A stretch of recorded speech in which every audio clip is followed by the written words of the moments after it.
It was December 31st, and I could feel the dread creeping up on me.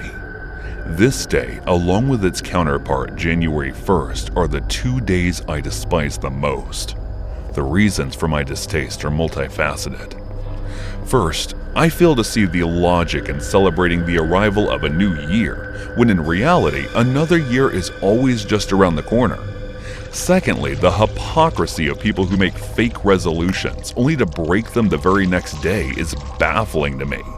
And lastly, the loneliness that engulfs me on this night is unbearable. As I sit alone in my living room drinking beer and watching others have fun, drink, dance, and kiss each other on TV, I'm left with nothing but my bitter thoughts. Perhaps my pessimism is due to my middle age, but nonetheless, these 2 days never fail to fill me with a sense of dread. I found myself in need of some comfort food, so I decided to order from KFC.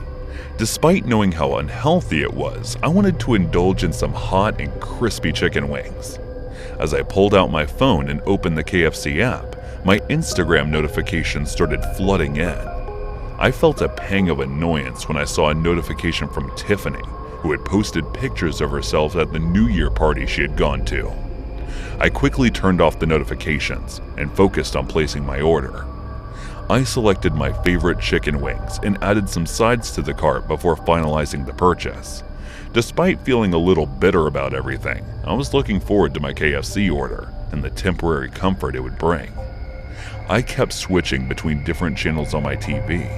Couldn't help but notice that every single one was airing some sort of New Year's program, which only made my already sour mood even worse. However, after browsing through several channels, I finally settled on one that was showing the movie Puss in Boots and decided to watch it instead. As I settled in to watch the movie, I found myself glancing at my wristwatch often, eagerly anticipating the arrival of my food. However, time seemed to be moving at an agonizingly slow pace, like a snail crawling along. After 30 minutes had passed, I began to grow concerned that my food still had not arrived.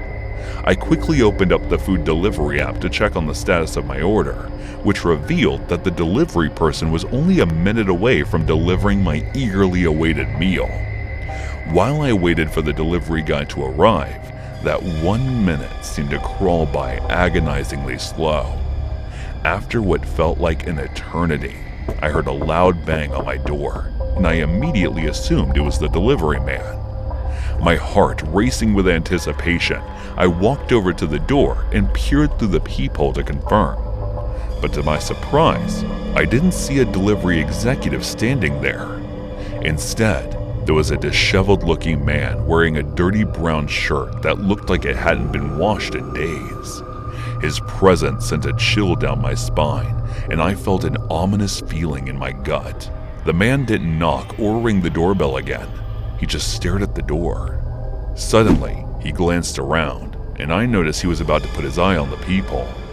Without thinking, I quickly hid myself from view and placed my hands over my mouth to prevent any noise, for I had a gut feeling that this man was up to no good, and I couldn't help but feel my heart hammering in my chest.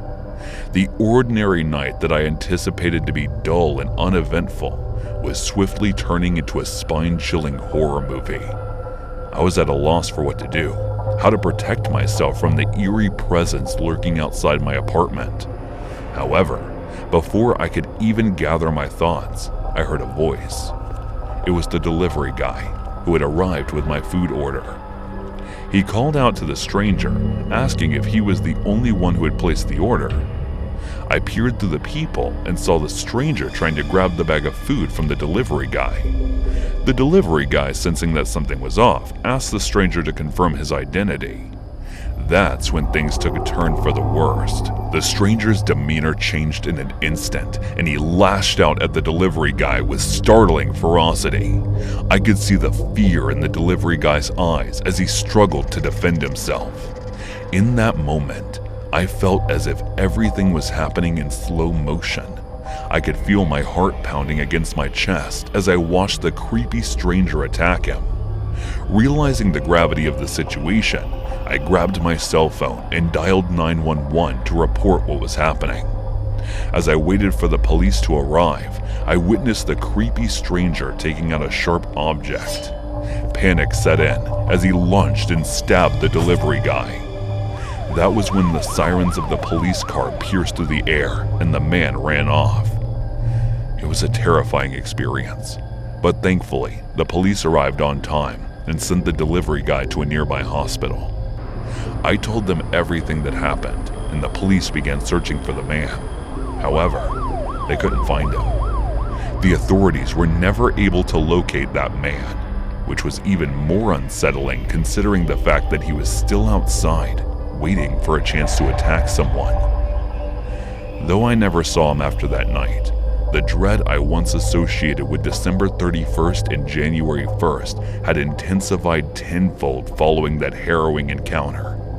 And as the years passed, the memory remained indelibly etched in my mind. I would often find myself pondering the potential outcomes if I had made the decision to open the door that night, and that thought alone was enough to send shivers down my spine.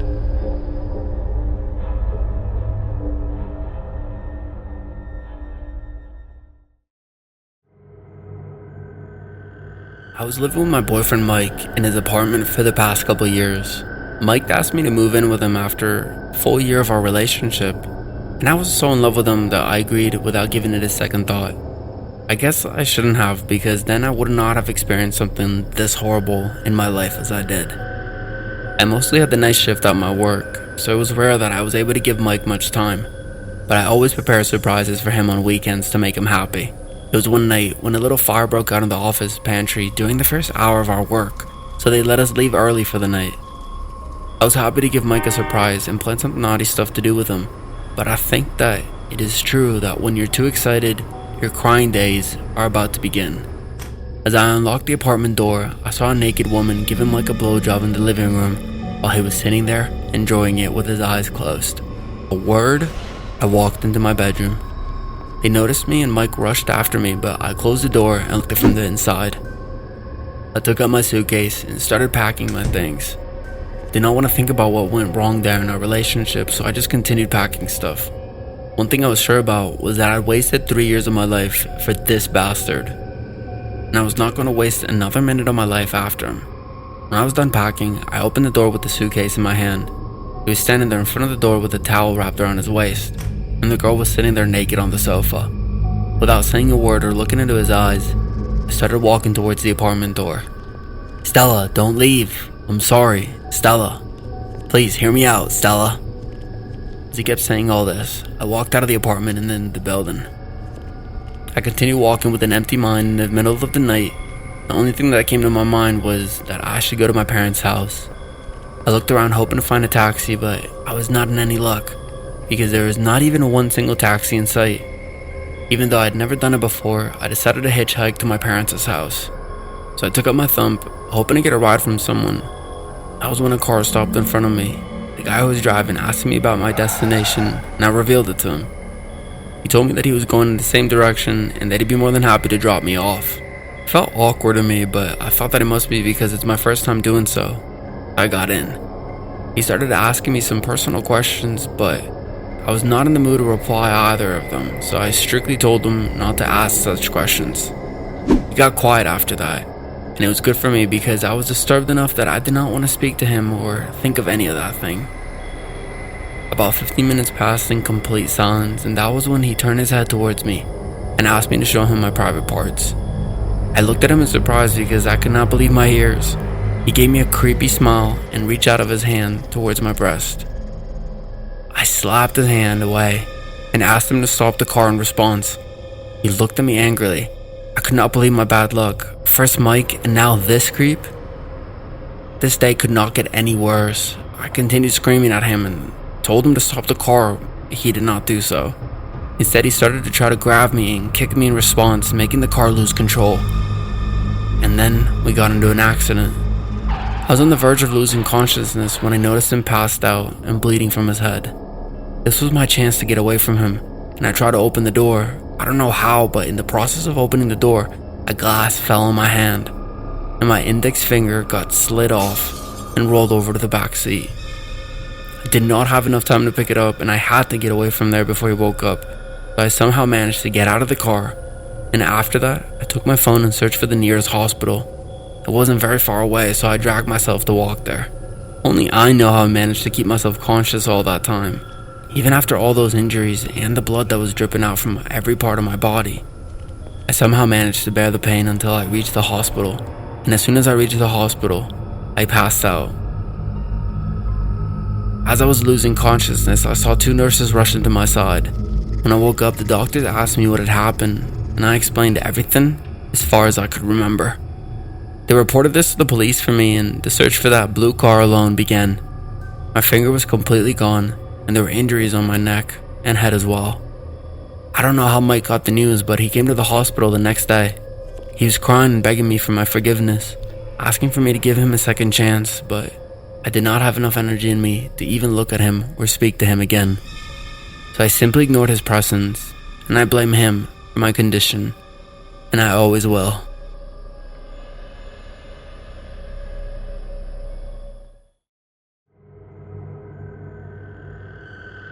This incident happened to us about 3 years ago on Christmas Eve. Not only me, but everyone in my family witnessed that horrible moment. And let me tell you before starting that this story of mine is totally paranormal. One who doesn't believe in all this would start to believe after listening to what we experienced. I am the youngest son from a joint family, including my father, mother, and my two elder sisters. Not to forget my grandpa and uncle and aunt. My eldest sister was married, and the two of us were still studying. I was in my second year of graduation, while my elder sister was pursuing her post-graduation. It was Christmas Eve, and my eldest sister had come to visit us.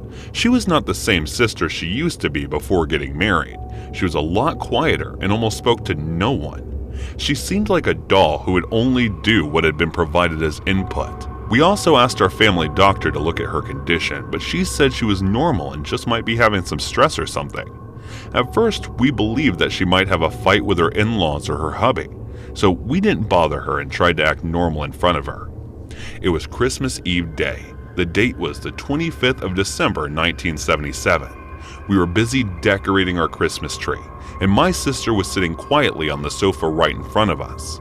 We were expecting that she would eventually come to us after seeing us doing all this just like before, but she remained sitting there and didn't even smile for a second.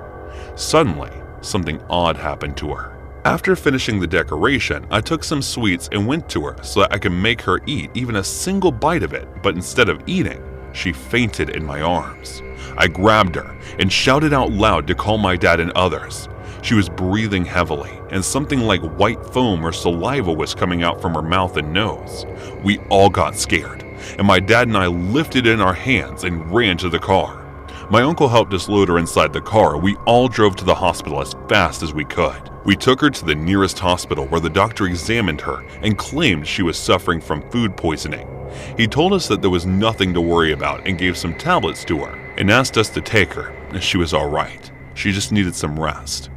We all relaxed and took her back home. This time, she seemed to be her usual self again. We took her to the hall and let her sit on the sofa.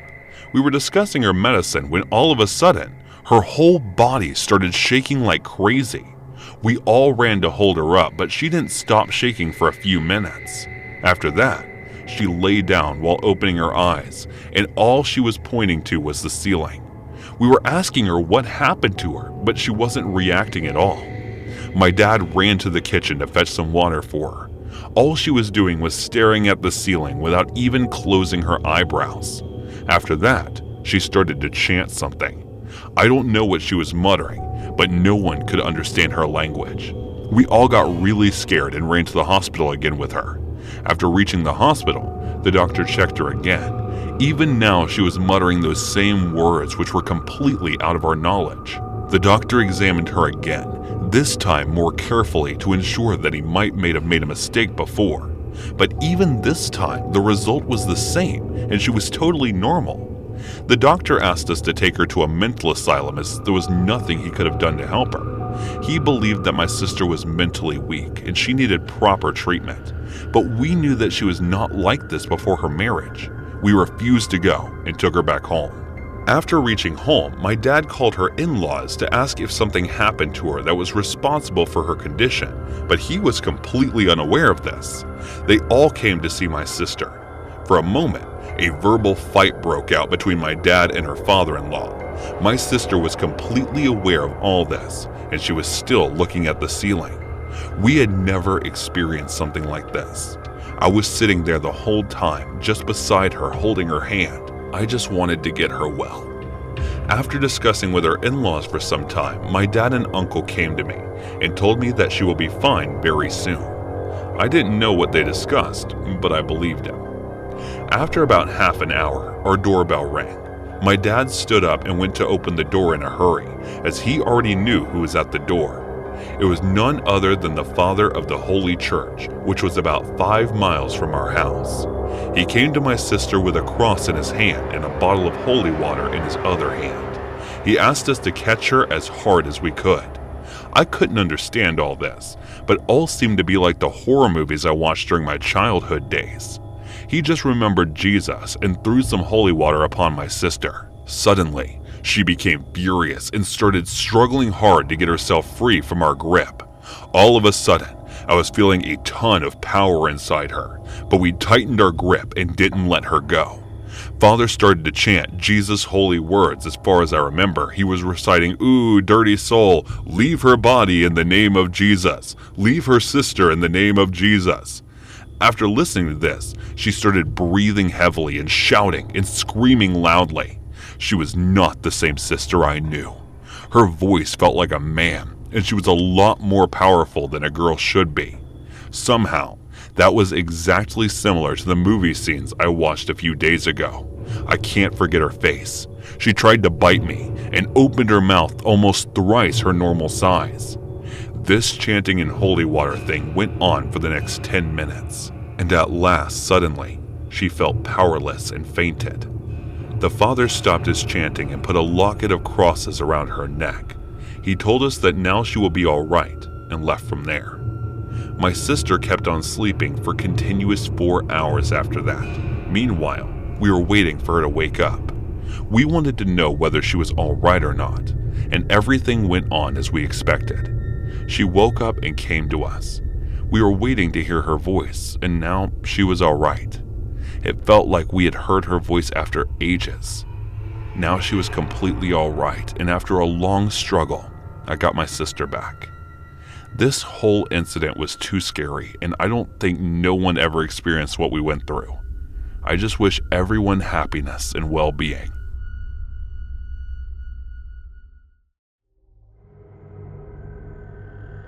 The word remorse is alien to me, and I've been like this for quite a long time. But I never felt like there was something wrong with me. There are always a few problems I struggle with, even though I am strategic and intelligent. I have a hard time finding out how to react appropriately to situations with people's confusing and emotion-driven clues. My name is Paul Matthew. I'm a well-respected attorney and a good neighbor. I've often heard from people that I have a very charming smile. Guess that must be the reason why people are attracted to me like moths to a flame. They would mostly refer to people like me as either aggressive or seductive, but I'm a married man. I have a beautiful wife and 2 sons. I love my family, but I tend to keep my distance from them as much as possible. It's not because I ever felt like something is wrong with me. Instead, I'm enticed by violence. Something is thrilling about it, but I want to keep hiding this side of me as much as possible. That is the very reason why I bury my head in work all the time.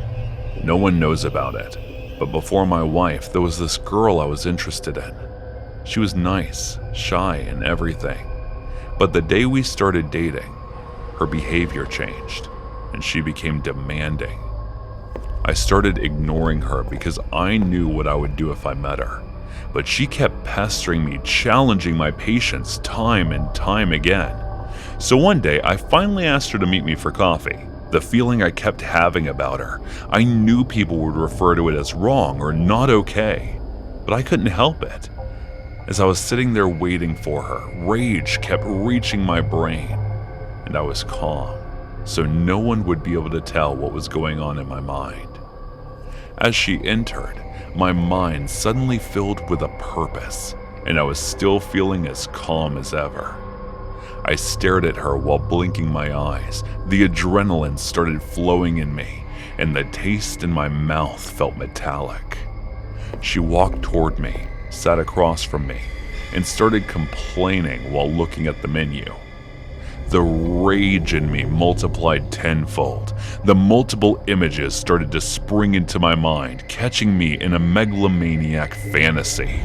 Me reaching to her, wrapping my hands around her fragile neck, my nails digging deep into her throat, making the slight drops of blood leak through them, and her life slipping away slowly. I snapped back to reality as she waved her hands in front of my face, and I became hyper-aware of my surroundings. The place was filled with crowd, so there was no way that I'd be able to do any of the things I imagined here.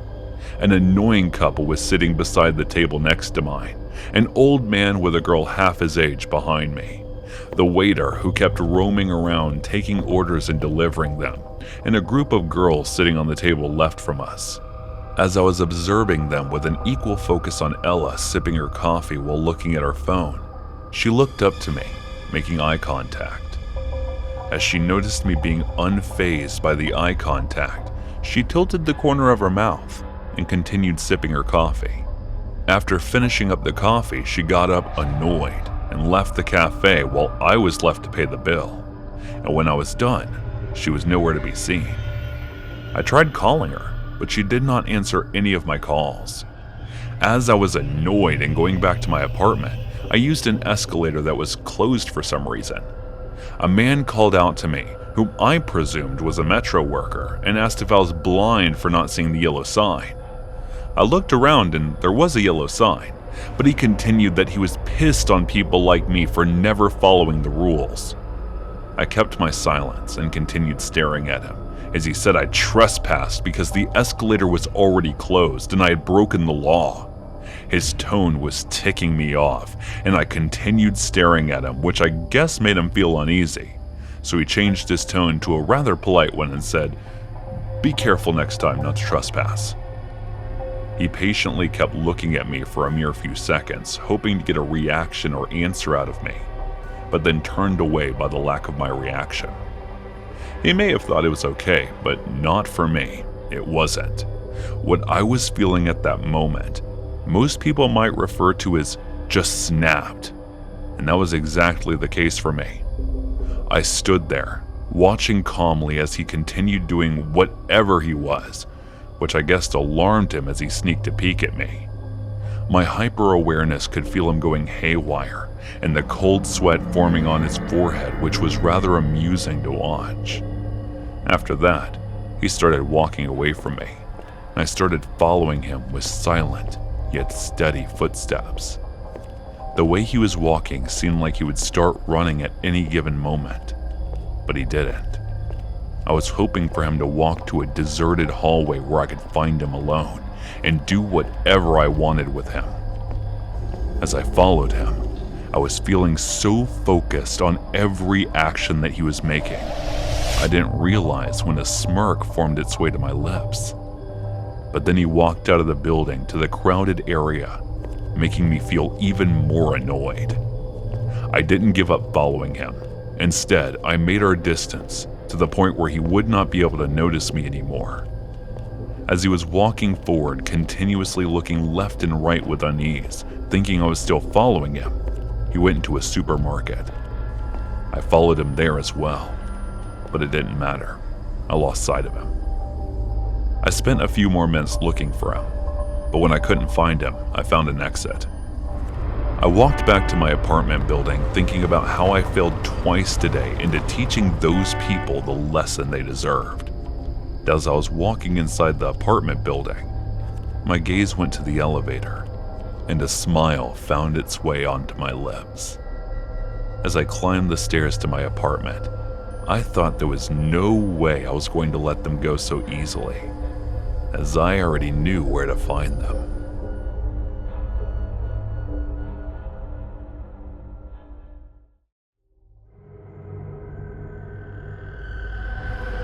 I I was in my office when I heard of my Uncle Bruno's death, which made me feel devastated.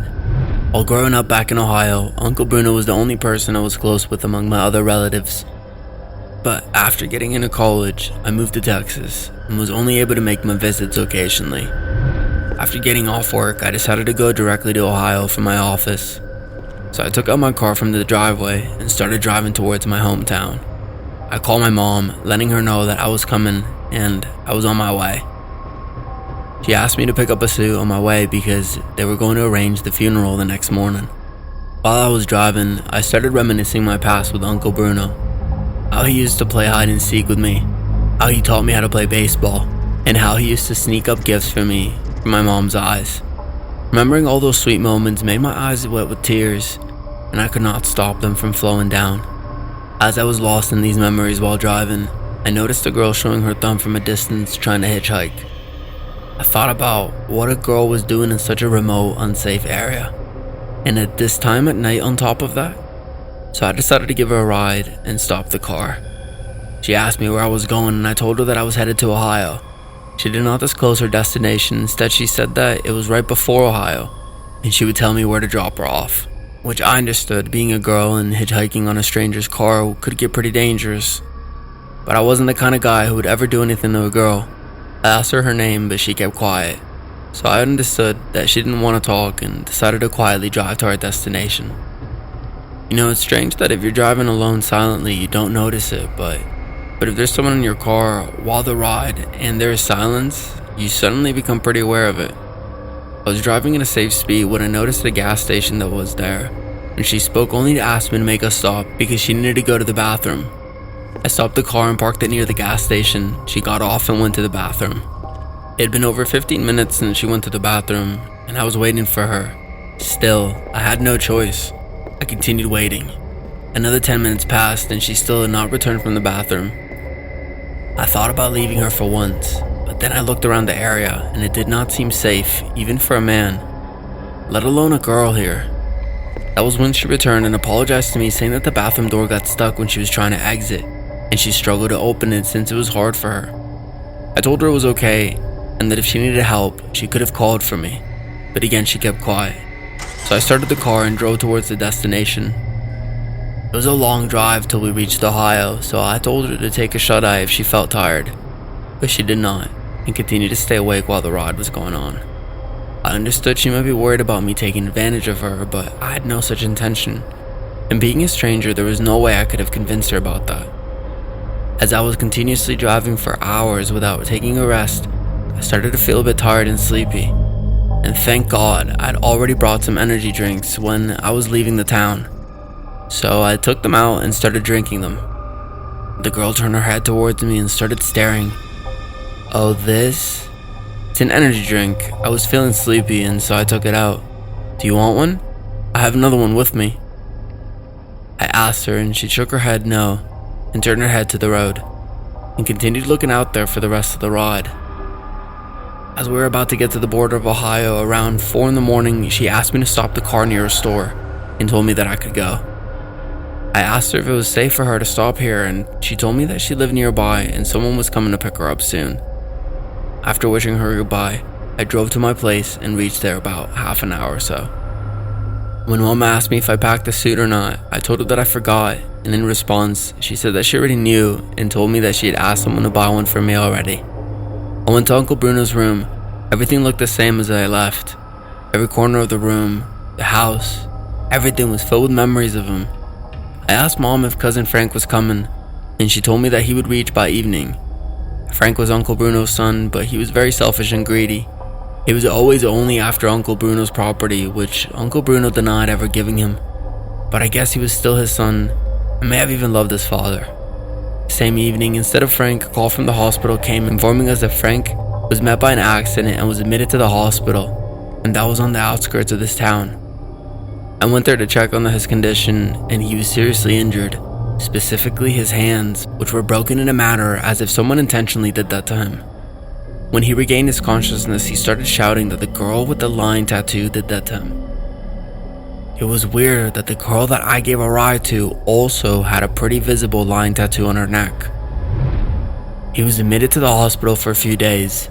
Mom told me to go back to work and that she would take care of everything. While I was going back, I did not see the girl even though I kept thinking about her. Only because I felt it to be a weird coincidence that my perverted cousin would mention a girl with a similar feature as her. One day during work, I heard two of my colleagues talk about a hitchhiker on the highway road where I met her. The description they said also matched the girl.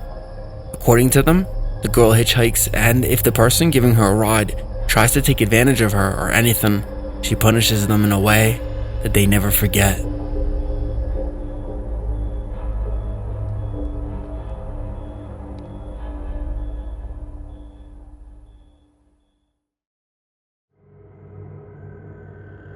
Hi, I'm Alicia. I turned to see the girl who was sitting in my next seat when I heard her voice. Candace, I replied, so she doesn't get embarrassed, and went back to looking outside the window.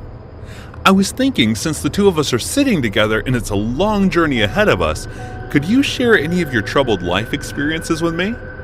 As she said that, I looked at her doubtfully. No, don't get me wrong. Here I see a such story on this app called Reddit. One could say it's my hobby. She understood the look on my face and gave a quick response. I don't think I have something to share, I said uninterested and continued looking out the window. Oh, come on, everyone has something, and just by looking at you, I can tell you do have something, she insisted. Yes, I do, but it disturbs me just thinking about it, so I can only imagine how you would feel upon hearing it. I gave the same uninterested response as I was sure I wasn't going to tell her anything. Don't worry, I've uploaded so many troubled stories on Reddit after listening that it doesn't bother me anymore. The way she said that was quite interesting, that made me want to test what she just said by telling her about my risky experience as well, so I denied it.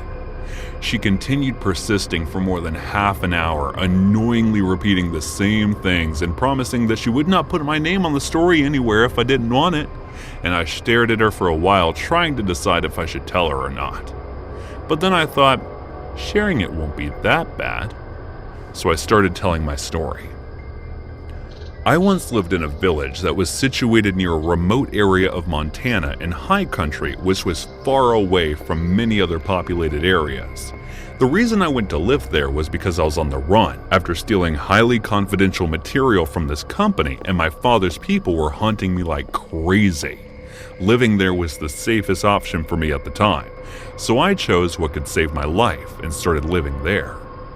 Is your father like rich mafia or something? She asked, laughing, cutting me in the middle of my story. You can't say that, I replied softly. So, what did you steal and run from him? She asked again. You said one story. Now, if you want to hear it, keep quiet, I said. She nodded her head in response, and I continued. The people living in the village were similar to me, who had run away from something, either their past or their present, and they were trying to live peacefully in the area.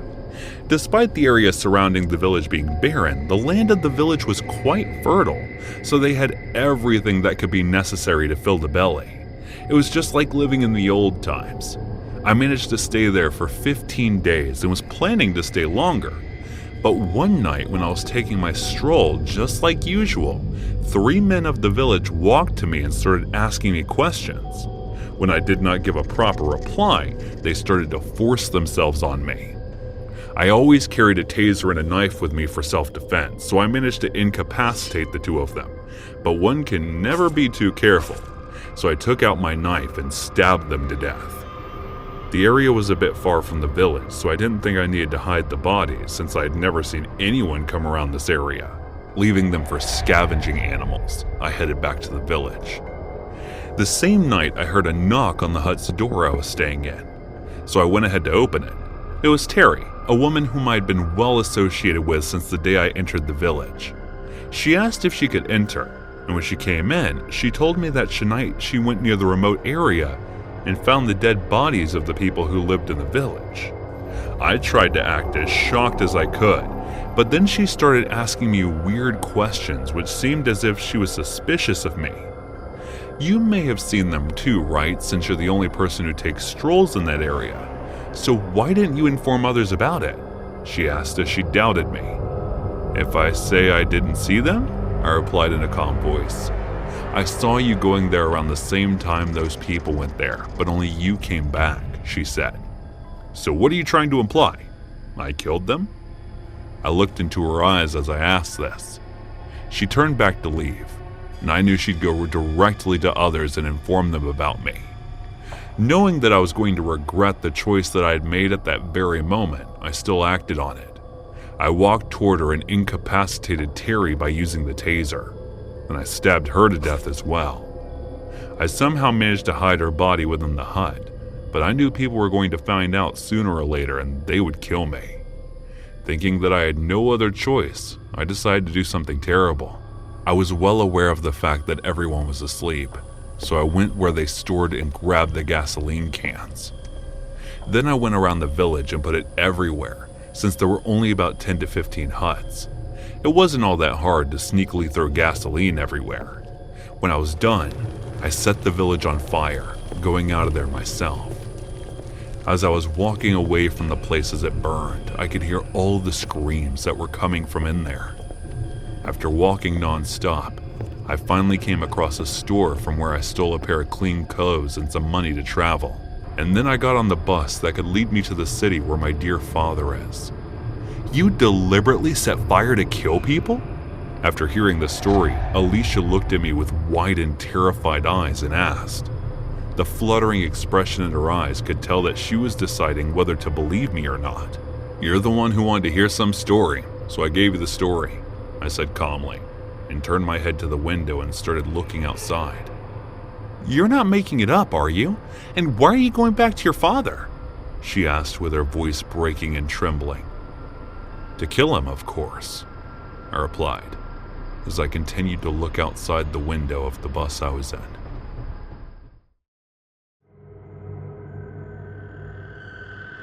I'm an 80s girl, not like some millennial who just likes the aesthetic. No, I literally grew up in the 80s, a time for cell phones, internet, satellite TV, when the only thing you could get delivered to your door was milk or pizza. It does seem kind of surreal thinking about it now, just how slowly things changed over the years. And let me tell you what we do. I wish we had some of the things we had back when I was a teenager. It sure would have saved me a lot of trouble from time to time. And this story is one of them.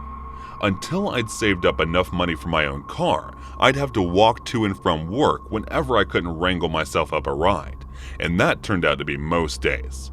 Then, this one night, I'm 18, and I'm making the regular walk back to my parents' house when the heavens decide to open up on me.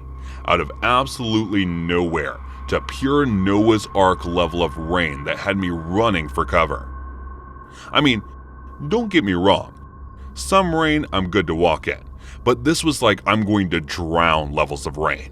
So I thought it was better just to take shelter and let it subside a little, but it didn't at all. If anything, it just got more intense. This older guy pulled up alongside me in his car to offer me a ride. God knows how he spotted me. I jumped in at the chance.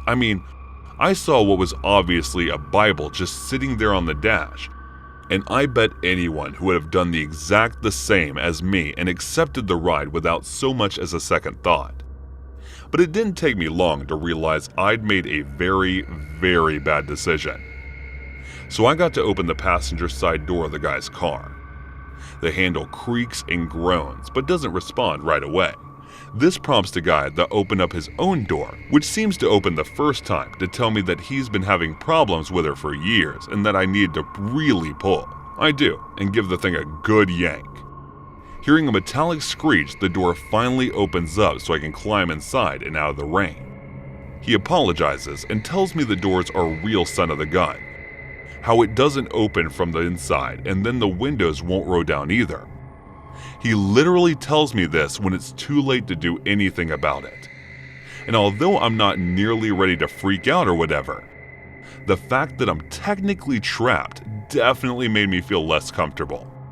But still, it politely asked me where I'm headed before we make a little small talk about how the rain hadn't been this bad in years.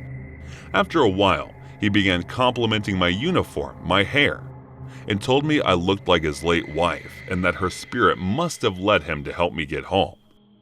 Sure, that's one heck of a red flag right there.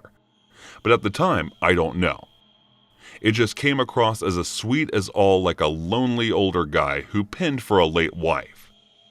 And you can see where I'm coming from right now anyway. Talk then moved to if it was still in school, what my hobbies were, and gradually turned to whether or not I was on my period. Don't ask me how. I have no idea how the conversation got to that point. But he wasn't weird about it. And it still seemed natural. I know that sounds crazy, but trust me.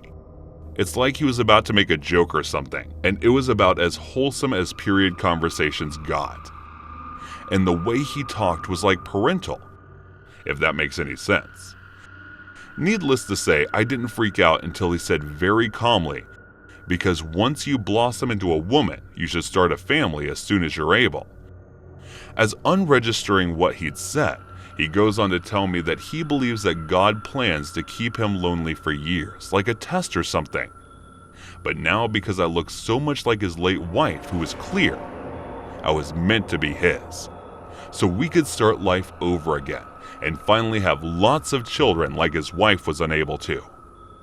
Then, as I'm staring straight ahead, just feeling my stomach slowly tying itself into knots, he takes my hand, kisses it, and says something like it's going to be magical, taking you to bed again. Like many girls before me, and doubtless many girls to come. I was faced with the inevitable task of keeping calm enough to keep my captor chill, or coming up with a plan to get out of there safely. And let me tell you, that's not easy to do when all your brain is saying is panic, panic, panic. My first line of defense was feigning surprise, like, oh dang, I forgot to clock out of work. Well shucks, looks like I'm going to have to get out of here and walk back. But he responds by telling me it could wait until tomorrow. My second line of defense is telling them that I had to pee real bad, and that's harder to hold when it's that time of the month. I think I was trying to appeal to that parental side that I thought I saw. Turns out that was my second serious mistake. He told me I could hold it until we got home. Only the way he said it, he didn't sound so sweet, and the more the words "we in home" cut like a knife, and with that, it became obvious that he had absolutely no intention of letting me out of the car. I'm as quiet as a mouse by this point. I've never felt that kind of fear before. So I'm half catatonic as he carries on jabbering about how our lives are going to be. I can actually feel my skin crawl as he tells me that who have to teach me to do things his way, how girls these days don't know how to act. According to him, the husband was boss, and what he said goes, while his wife's job is to simply submit and obey. It's all right there in the good book, he declared at one point, and twice jabbed a finger into the leather binding on the dash. That's when his idea just burst into life in my head.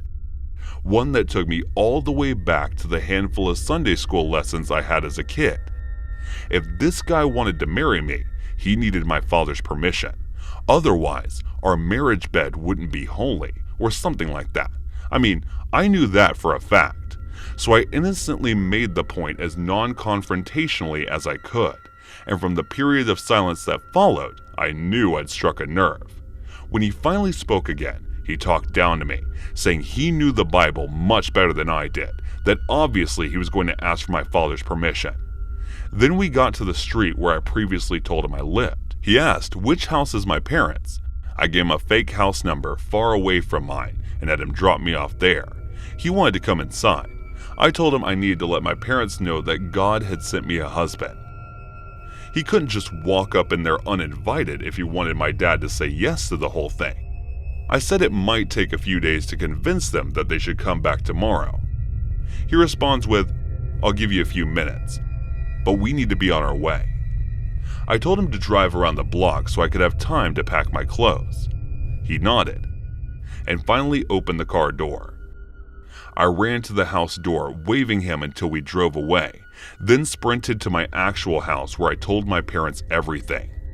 The cops were called, and we watched as they showed up and talked to the guy before they just let him go. I was furious, but apparently he just told them that he had given me a ride home and had no idea what I was talking about when it came to all the kidnap and marriage stuff. We were assured that his details had been taken and that if he tried anything, he'd be easy to get in touch with. But if there was actually a next time, it might not just be him they have defined, it might have been my body too. Thankfully, I never saw him again. But in the future, I insisted on waiting at work until my boyfriend could pick me up. Failing that, I'd just cough up the money for a cab, even if it did cut into my tips. I mean, there'd be no spending cash that if I was locked in some fundamentalist basement, right? The point is that be careful whose car you're getting into, girls, because you really never know who's actually sitting behind the wheel. And the people who came across as the kindest can sometimes be anything but.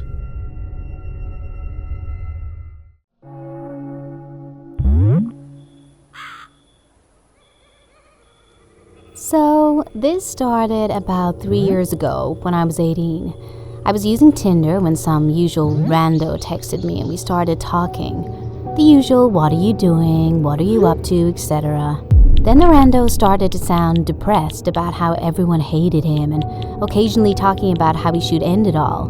Me being the nice person that I am, I tried to find something about him that I could compliment and try to make him feel better. That sort of thing, or bring a smile to at the very least. And that's when things began to become heavy. Rando began to lash his anger, telling me that I'm a liar or a user and that I just wanted to make fun of him, and I tried to reassure him that my compliment was genuine. I tried to tell him that I hate to see people down and depressed and like to make them happy because it wasn't my usual nature.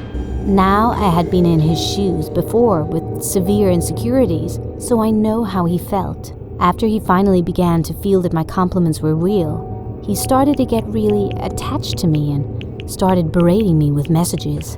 He would send me like 20 messages in one go, and if I didn't reply in 5 seconds, he would be like, "Oh, I guess you find someone better to talk to. You get the rest."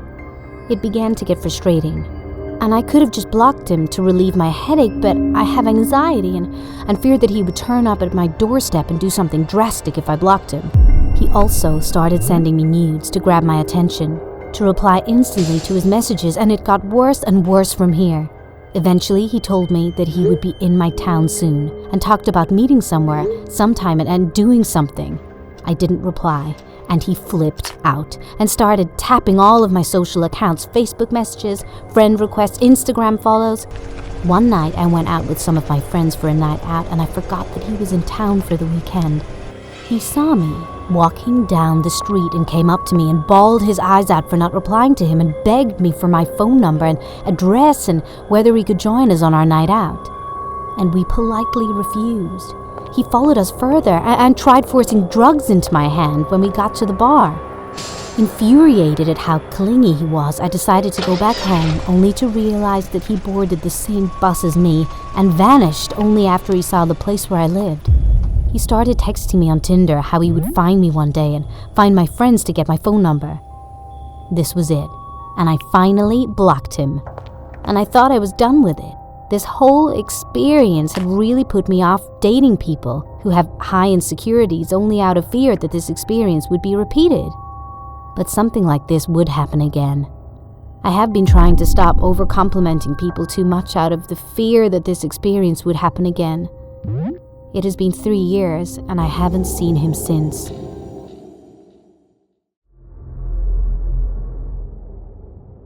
I live in a place called Dark Hollow, about 20 minutes outside of Pittsburgh. It's a really nice neighborhood, really leafy and green with some really nice old houses, and I won't deny that I've been immensely privileged to have grown up there. But at the same time, there was a huge downside to living there too, and that came in the form of the Ward family. The Wards were an absolute nightmare to live near to, and they made pretty much every other family's lives unbearable at some point for a variety of different reasons. Individually, they were bad enough, but collectively, they were like a horror movie level of nightmarish. Like, I wouldn't be surprised if there was some budding horror filmmaker who writes or directs the next Hereditary, and it all comes out that it was inspired by the Wards.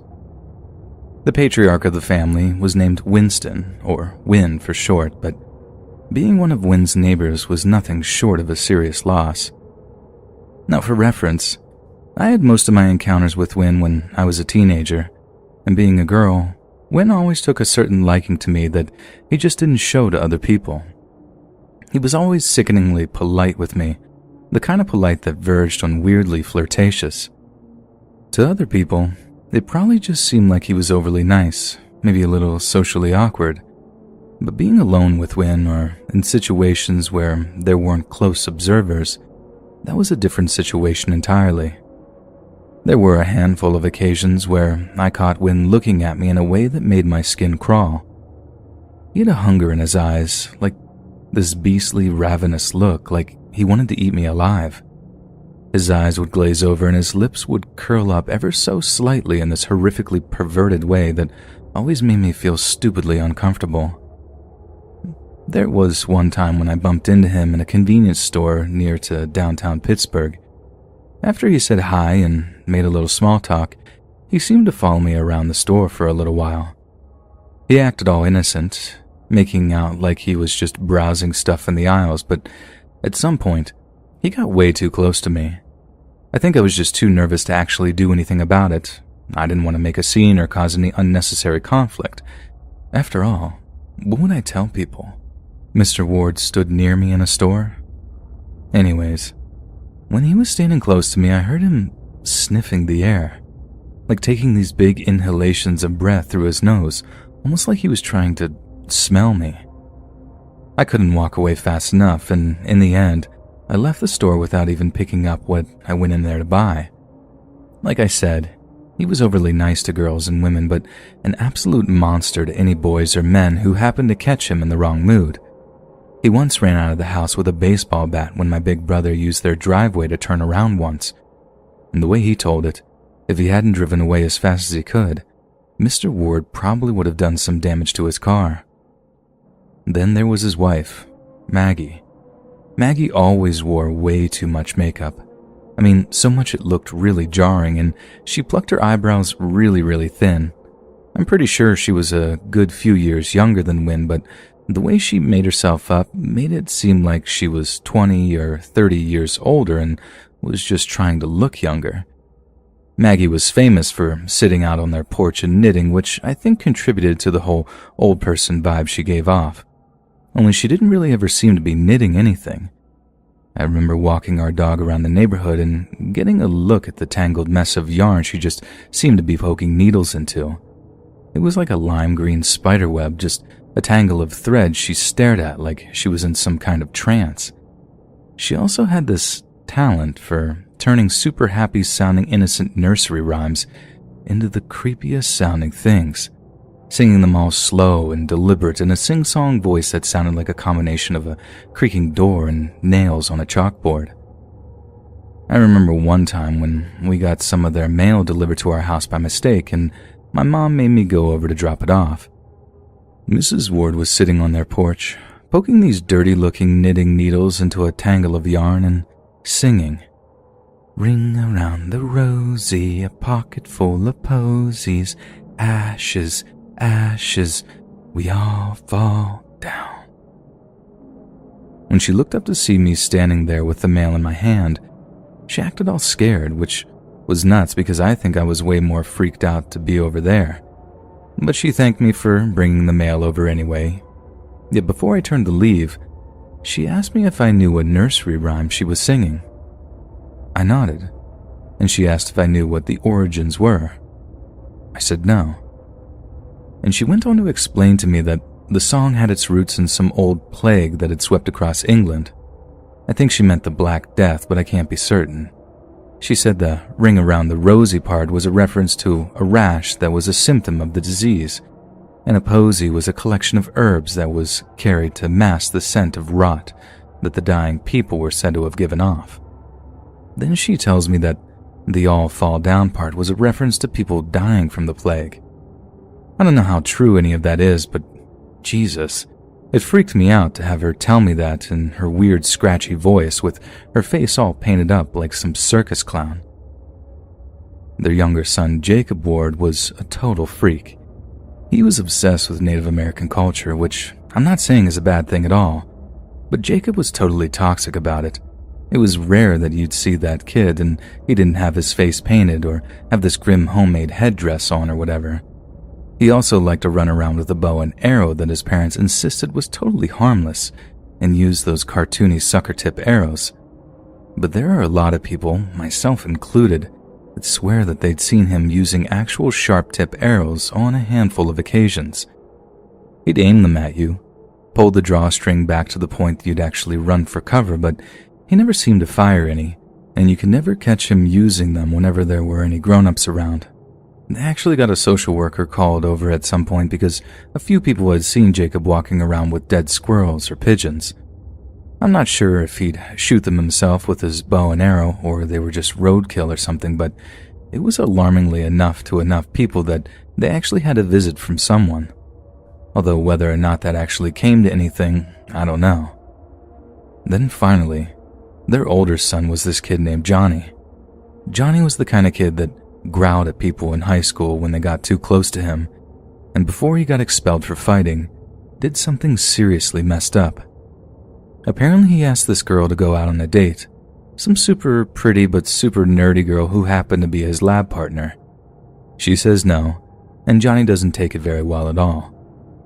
He made things difficult for her during chemistry by not talking or looking at her, and eventually she had to basically beg the teacher to switch partners so she could even get a passing grade. Not long after, she was driving back from school in her seemingly empty car when she looks in the rearview mirror to see Johnny just sitting in her back seat, grinning at her. He'd apparently broken into her car and hidden in the footwell in her back seat under some blankets or something, or at least that's what we all figured he'd done.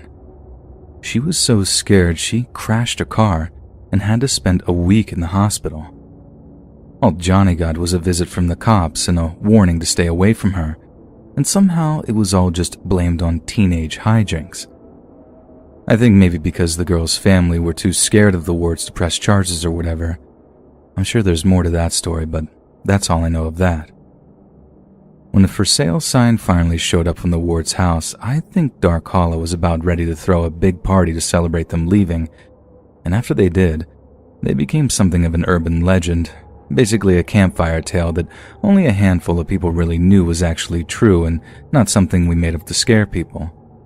Like, I still think it's a miracle that there wasn't any bigger drama to happen involving the wards, something like a murder or whatever, little Jacob shooting someone with an actual arrow. I know Johnny basically almost killed his lab partner in that car crash, but somehow they never actually went through with seriously hurting anyone. But who knows, maybe a couple of more years and there would have been a fatality. And who knows what they've been up to, wherever they moved to. Maybe it's only a matter of time before they seriously hurt someone. Zachary Latham and his neighbors, the Durham family, did not get along. They lived opposite each other on the Thornhill Road in Vineland, New Jersey, a town of about 60,000 located 40 miles south of Philadelphia. After being forced to live with his grandparents at the age of 16, the Durhams initially found Zach to be a boisterous but polite young man. But as the years went by, neither he nor the Durhams had a good word to say about one another, and ultimately, the mutual animosity came to a head because of Zach's erratic style of driving. William Durham, along with his wife Catherine, had accused their 18-year-old neighbor of reckless driving on more than one occasion, and what was intended to be a friendly word with the young man quickly soured into a confrontation. When first approached by Mr. and Mrs. Durham, instead of responding amicably to their concerns, Zach responded by pulling out his cell phone. He then spitefully accused Mrs. Durham of being a Karen and swore at an enraged Mr. Durham when he objected to his behavior. Any chance of a peaceful coexistence went straight out of the window when Zach told the couple he'd be posting the video online. And post it he did, with the video going on to be viewed more than 3 million times by TikTok users around the world. What followed was an escalating feud that was later described as a powder keg. The confrontations between Zach and the Durham family were bad enough beforehand, but the publicity Zach had garnered meant that complete strangers were pouring gasoline on an already blazing fire.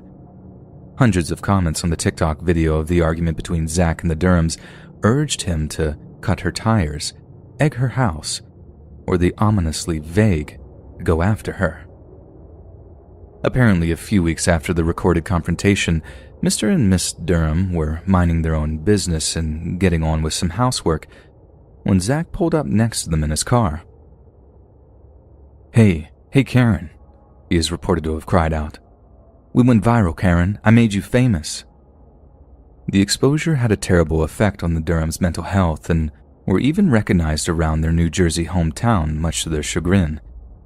They sought out an injunction against the video, but were told by the police that they could not sign a complaint against Mr. Latham since the courts were closed because of the coronavirus pandemic. Then, on May 4th of 2020, Mr. and Mrs. Durham returned home from some grocery shopping to discover that Zach Latham had deliberately swerved his pickup truck at their son, who was out in the street riding his bicycle. Mr. Durham was furious. Humiliating him and his wife with online videos was one thing, but to threaten his son's safety was another thing entirely. He marched out of his house, got into his truck, and parked it right behind Zach's own vehicle, blocking him into his own driveway. And on that occasion, it was Zach's wife who was filming the exchange when he walked out of his home to confront Mr. Durham. Both were absolutely livid as they demanded to know what Zach was thinking when he nearly hit their boy. But Zach was in no mood to talk. He told the couple that they had better back up because they were not going to like what's coming out, referring to something he had inside his house. When Mr. Durham got a little too close to Zach, he threw a punch. It missed, but it was enough to have the Durhams' two teenage sons stepping in to try to defend their father. It was then that Zach grabbed a stun gun and knife from under the driver's seat of his truck, firing the taser at the two boys after swinging at them with the knife. Mr. Durham then grabbed Zach in a misguided attempt to disarm him, who was lithe and fast enough to shake the older man off before slashing his right arm with the knife. With Mr. Durham bleeding profusely from the knife wound, Zach attempted to retreat into his garage, but the red mist had descended on his older neighbor, with Mr. Durham following him into the garage, cursing up a storm and promising to kill him. A courtroom later heard that a brief but violent melee then ensued, one in which Durham was repeatedly shocked with a taser. Zach's young wife begged him to drop the knife, but despite her pleading, Zach plunged the tip of the knife into an area just below Mr. Durham's armpit, a stab wound which punctured his lung and caused it to fill with blood. The 51-year-old correctional officer died that night, with Zach being arrested at his grandparents' home just hours later. During his trial for murder, the prosecution was particularly interested in why Zach's wife had been so quick to pull out her phone to record the confrontation. And throughout hours of questioning and evidence examination, it was determined that Zach and his wife had frequently discussed the idea of recording another viral confrontation with the Durhams, one that would grow their already sizable TikTok following, and the one that could make them some money. In a phrase, the court established that Zach had manufactured the confrontation so he could become TikTok famous.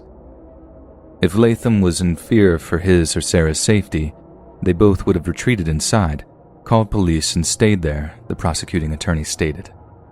They did not because their intent was to lure the Durhams there, attack them, and record it for TikTok. But Zachary's defense attorney painted a very different picture of the night's events, insisting that it was in fact his client that was the victim in the situation, given that the Durhams had ventured onto his property to instigate violence. A recording of his 911 call was played to the court, and this is what they heard. "Yeah, I need the cops out here. There's blood all over the place. I just got assaulted and jumped. I got beat up really bad and I have blood all over me. They came with trucks, came on my property with guns, and then when I fought them off, they drove away." It was a strong argument, but one that paled in comparison to the prosecution's own, which was ironically fueled by Zach's own actions. Since his arrest, Zach wasted no opportunity to grow his TikTok following by talking about the incident in broadcast to his thousands of followers. In the videos, he professes his innocence and insists that the killing was nothing but self-defense, arguing that He was merely a young man defending the home of his grandparents from armed intruders. But there was a distinctly darker side to the videos too, as Zach seemed content to whip up a frenzy of malcontent to direct at the Durhams and their friends. Zach's followers have been alleged to have harassed the Durhams directly, even going so far as to post their address in one video's comment section. Zach posted so frequently that, in the end, a superior court judge approved an order prohibiting him from making public remarks about the case, essentially silencing him before any trial can begin. This is most definitely something that's going to be used against Zach in his upcoming murder trial. The prosecution could well argue that his obsession with social media popularity pushed him to create more and more drama with a family that simply couldn't take his behavior any longer.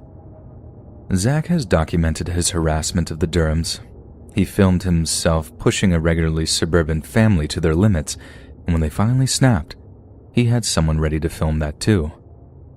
It seems that Zach is a young man with a very troubling upbringing, which included a juvenile criminal history and a penchant for violence.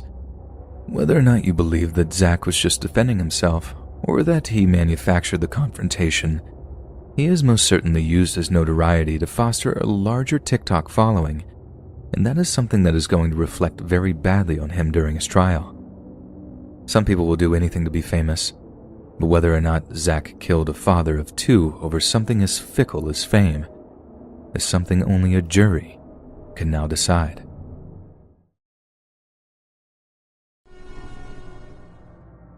It was a day like any other. My cousins and I decided to go to a Western-themed amusement park near Anaheim, California, to spend some time together as we were all on the cusp of adulthood and haven't been to an amusement park together since we were kids. All was going well. It was hot, the lines were long, and after riding rides all day, our feet were killing us. We planned to stay until the park closed, so we were waiting at a roller coaster that faced towards the children's section of the park, while also planning where we would go next. During our planning and waiting in the long line, we heard 3 distinct pops. We assumed that they were fireworks or general theme park noises, so my cousin's boyfriend made a little bit of a joke that someone just got popped. We thought nothing of it and continued to wait. All of a sudden, a large wave of people came running through the children's section of the park. I figured a ride that had been closed opened up and people were flocking to be first in line, but then an even larger wave of people came after. I saw parents hiding their kids in the bushes where the rides were, ride operators rushing people off of the rides they were on, and everyone around me asking what the F is going on. That's when the most chilling words I've ever heard in my life came over the ride speakers. Get down. Active shooter. We ducked down and were absolutely terrified. My oldest cousin's boyfriend was crouching down saying that we needed to get the F out of there. But considering the line we were in was elevated and faced directly where everyone was running from, we knew we couldn't stay there. After a minute of sitting there, a girl from above us told us we need to get out of the line and leave. So we ran down the ramps of the line, passing by a crying lady holding her 2 crying kids who looked me in the eyes and said through tears, "This is not a drill." That's when I knew I had to be serious. We ran to a wall and waited there while crouching. I was praying that me and my family could get out of there alive. My oldest cousin was calling her parents, and there were children around us who were just crying. We had to keep moving, so we got up and ran towards the back of the park to find the emergency exits. My cousin's boyfriend asked an employee where we could find one, but they didn't respond. They just stared at him blankly. We decided to follow a mob to the horse trails where the stagecoach goes around. We ran up a large ramp on the trail so we could get to the front of the park. Suddenly, we were told to go back and get down. People were running back and we all thrashed around until we were all sat down on the floor. I saw the police outside the park, and lights of the park were turned off other than the decorative lighting. We were sitting ducks. If the shooter was in the park, we were out in a high, open, visible area. I called my mom and explained the situation, but all she could do was tell me to leave where I was, but she didn't understand that if I ran back or forward, I'd be right in the path of the shooter.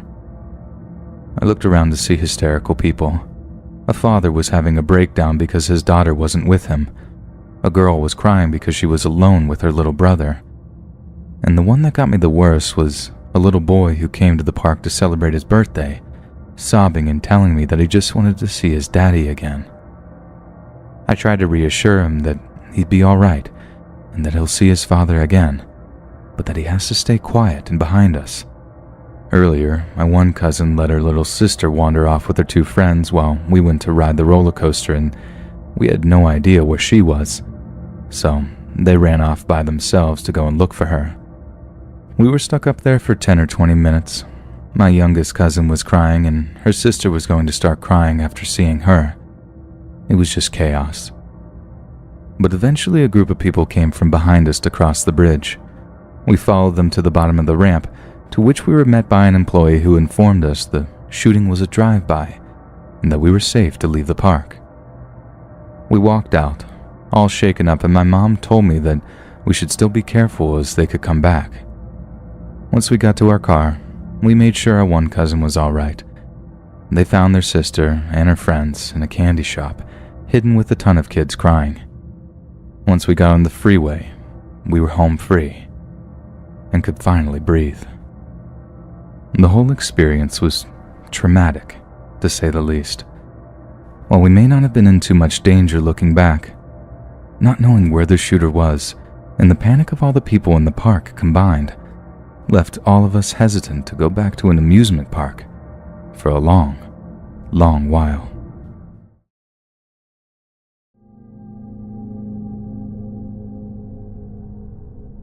In April of 2011, British tourists James Coops Cooper and James Jam Couzaris were enjoying a transatlantic vacation in the sunny state of Florida.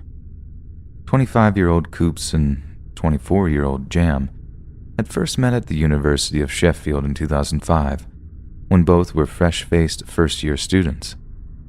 According to friends, they'd struck up an almost instant friendship upon meeting, one which would continue throughout their student years and well into their mid-20s. The pair had apparently traveled together before, and as anyone who's been on vacation with a close friend before will tell you, if you don't end up murdering the person by the end of the trip, it's evidently a friendship that'll last a lifetime. And that's exactly what kind of friendship Coops and Jam had.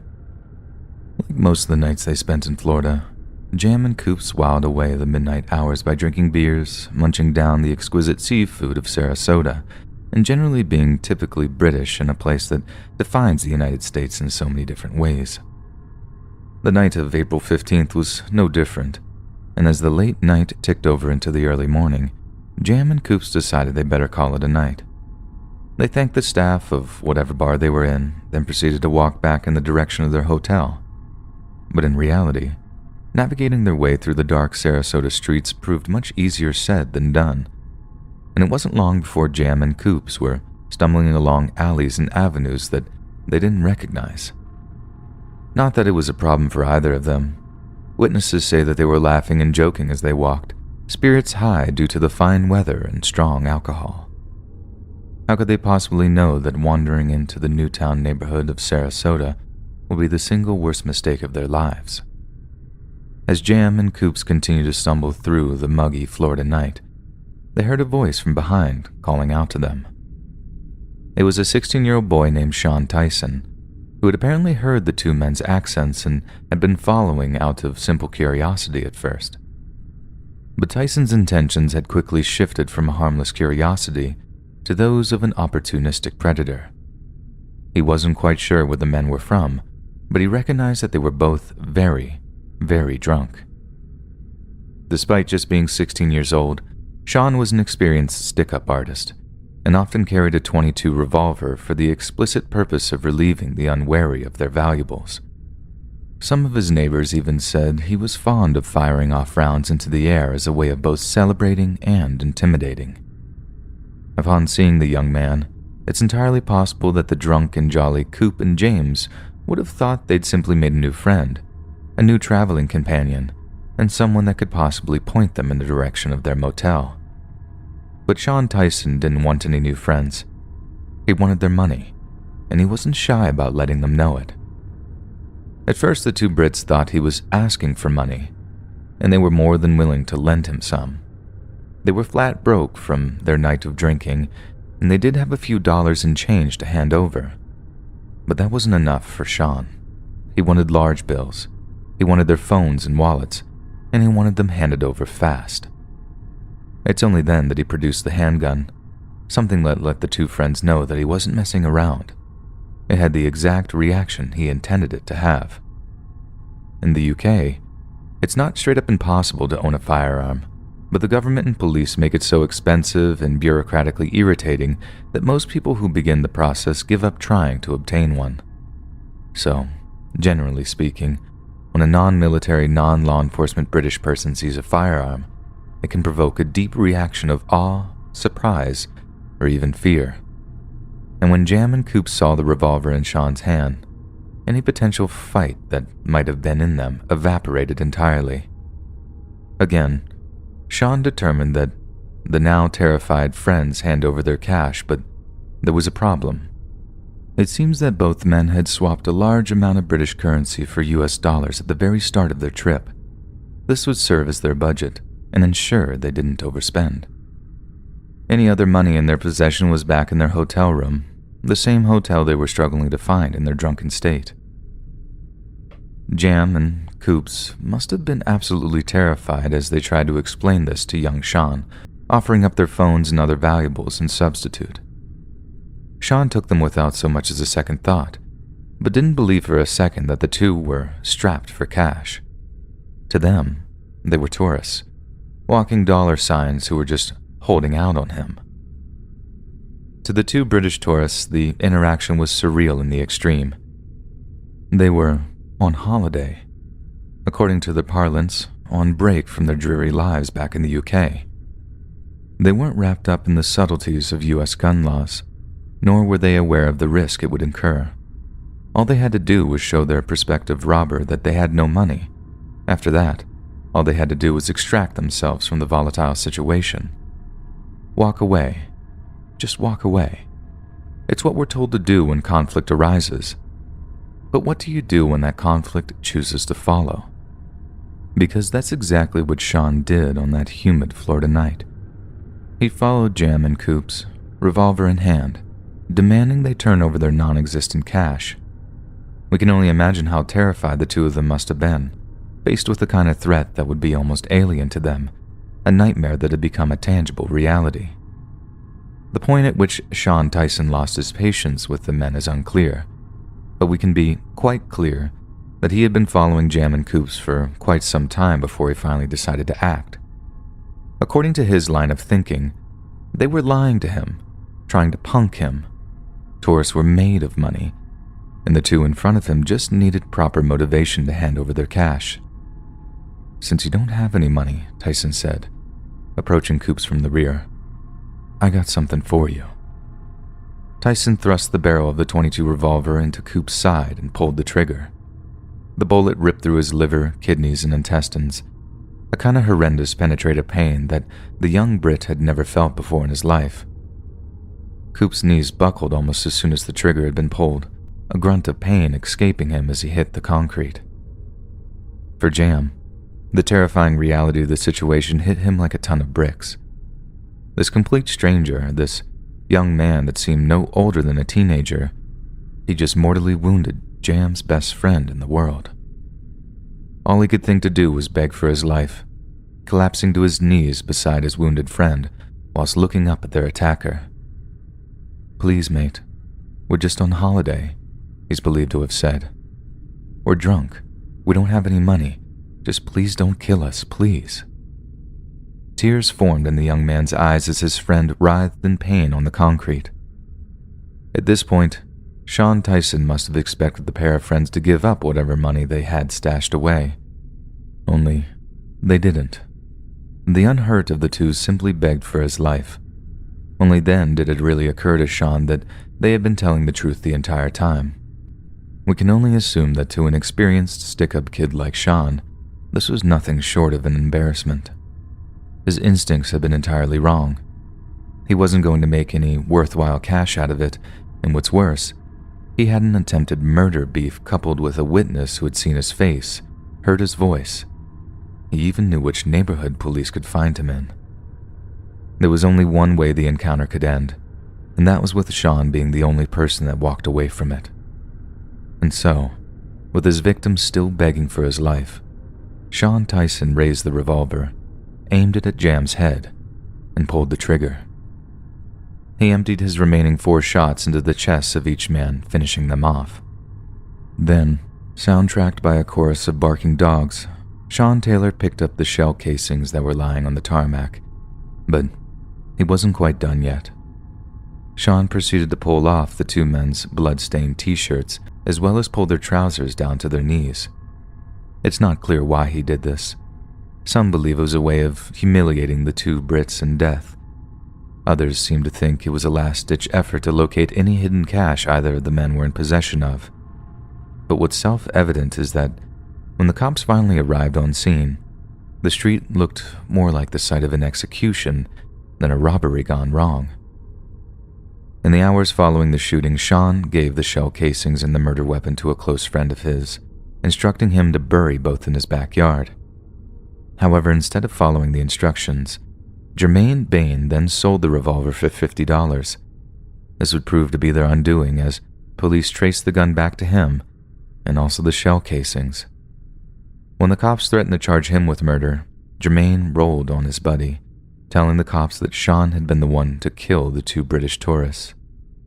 Sean, who was tried as an adult at Sarasota County Court, despite having been just 16 at the time of the murders, was given 2 life sentences without the eligibility of parole.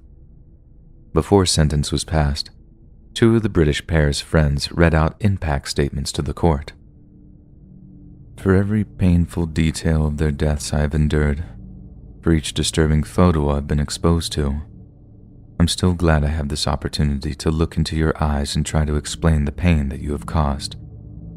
Joe Hallett, a friend of the pair's, explained. Every night you go to sleep, every morning you wake up, I want you to think of my friends who you murdered. They will haunt you.